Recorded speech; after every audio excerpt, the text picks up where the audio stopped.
Russia has delivered a blunt message to Europe's biggest power. Foreign Minister Sergey Lavrov, as reported, has warned that Germany's continued military backing for Ukraine effectively places it inside the conflict. Right now, we are fighting the direct followers and descendants of those Nazis in the same composition. Merz openly says we will again be in charge in Europe. If you are so frank, well, be ready. Moscow's position is clear. Arming Kyiv is no longer seen as indirect support, but active participation. The warning signals a sharp escalation in tone, with Russia drawing firmer lines on Western involvement.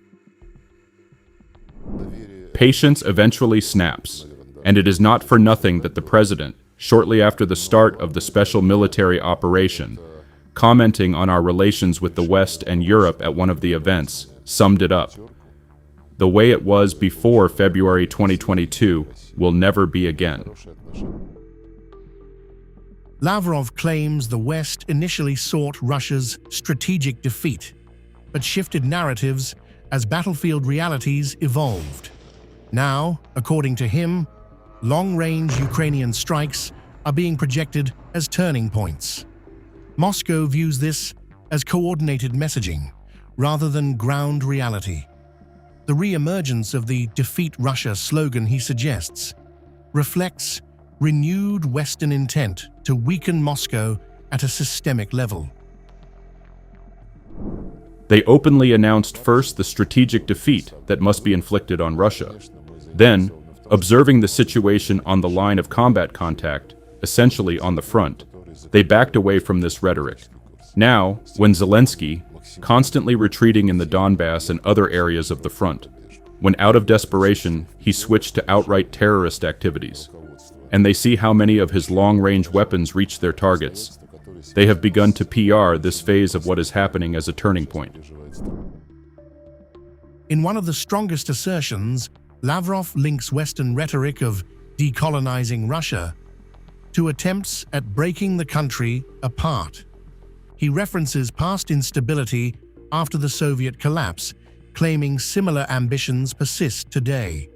As per his remarks, such ideas are seen in Moscow as existential threats, crossing a red line that transforms geopolitical rivalry into a direct challenge to Russia's sovereignty. Therefore, the slogan of inflicting a strategic defeat on Russia has reappeared. The slogan of the decolonization of Russia has appeared, which frankly implies the dismemberment of our country once again. The revival of those hopes that the West also harbored during the stage of the disappearance of the Soviet Union, watching as separatist movements appeared in the Far East and the Urals, not to mention the Caucasus, and cherishing the hope that everything would fall apart now and could be picked up piece by piece. Lavrov also rejected Western-backed ceasefire proposals, describing them as strategic pauses designed to freeze the conflict without addressing Russia's concerns. Plans involving foreign troop deployments, he suggested, amount to ultimatums rather than negotiations.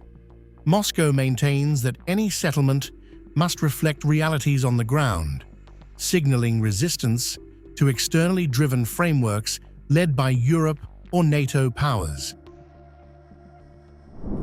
In order to offer something to the world, we must win. The world is watching with great attention, some with bated breath, to see how this war, forced upon us by the West, will end, in response to which the President announced the start of the special military operation. Outlining Russia's broader stance, Lavrov emphasized that national interests must be secured before any global alternative order can emerge. He pointed to growing cooperation with countries like China and India and platforms such as BRICS as part of a shifting power structure. His message indicates that Russia sees its path forward less tied to Europe and increasingly aligned with non-Western alliances. For us to be an independent power, an independent civilization, for our borders to be reliably secured, so that no one even tries to think about advising us on how to organize our life inside Russia, and so that all the peoples of the Russian Federation continue to have their constitutionally guaranteed rights to education, to preserving their culture, traditions, and their religious beliefs.